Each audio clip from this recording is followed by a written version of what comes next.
Bonjour à tous. Alors nous avions parlé jusque-là la semaine dernière, pendant la semaine sainte, nous avons parlé des musiques françaises et italiennes pour le carême. Donc la suite logique, c'était de vous parler des passions allemandes, notamment des passions de Bach que vous devez connaître. La passion selon saint Matthieu, la passion selon saint Jean.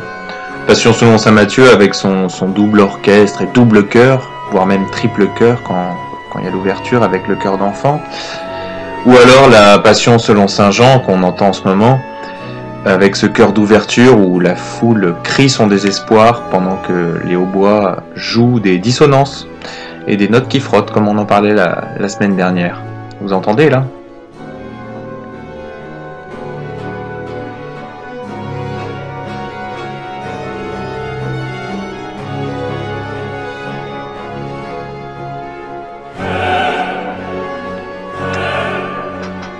Ces oratorios sont comme de véritables opéras religieux, si vous voulez. Il faut les écouter avec le sous-titre, vraiment, et avec la traduction du texte, parce que avec la traduction, le texte et la musique, ça parle tout seul, ça illustre, c'est comme s'il y avait un décor, et vous pouvez revivre vraiment chaque moment de la passion avec de la musique, c'est incroyablement figuratif. J'aurais pu aussi vous parler d'autres passions allemandes, de Handel, de Telemann, il y en a plein. Il y a aussi les Brauchs passions, qui sont des passions très connues en Allemagne. Brauchs, c'était un librettiste, et des gens comme Handel ont écrit des Brauchs passions. C'est pas Saint Jean, ni Saint Marc, ni Saint Luc, Saint Matthieu, voilà, c'est Brauchs qui réécrit en soi la passion.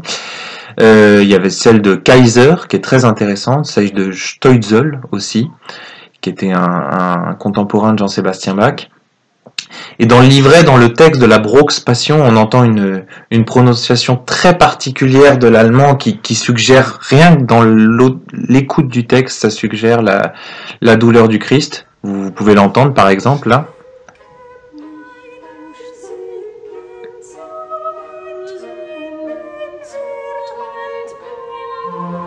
Et j'aurais pu aussi vous parler de ces méditations sur les 7 plaies du Christ de Dietrich Buxtehude, un des maîtres de Bach, les fameuses Membra Jesu Nostri. Je crois que c'est ma préférée comme œuvre de la Passion. Voilà, je vous laisserai les écouter, il y a les liens en description. Mais je ne vous ai pas parlé de tout ça, et à présent nous sommes dans le temps pascal, donc c'est un petit peu tard de toute façon pour vous en parler, bien que je viens de le faire.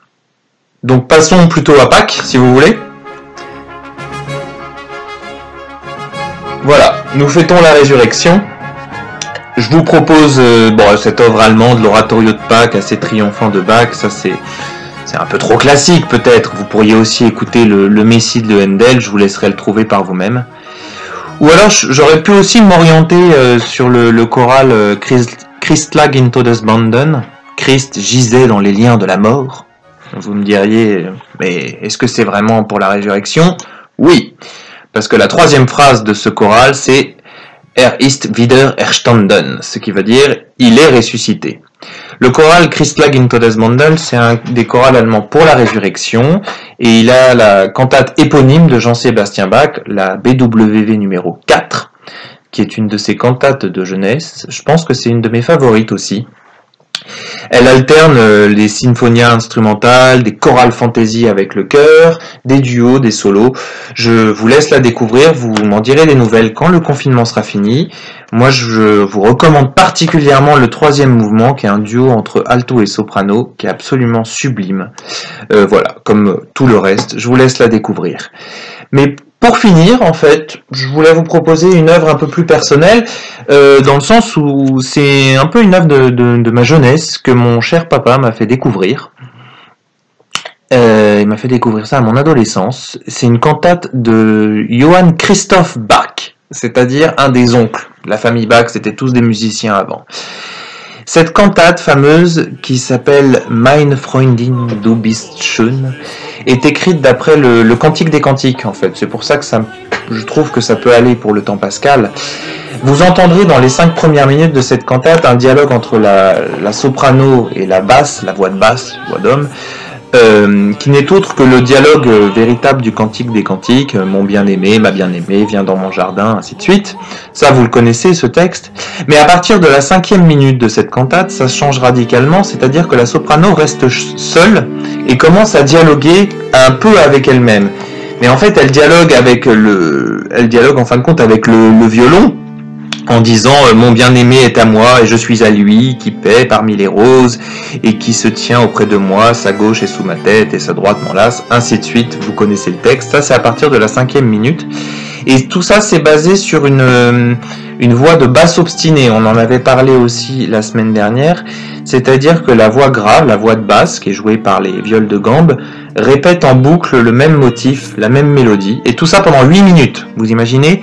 Sauf qu'au-dessus, toutes les variations font qu'on ne s'ennuie jamais.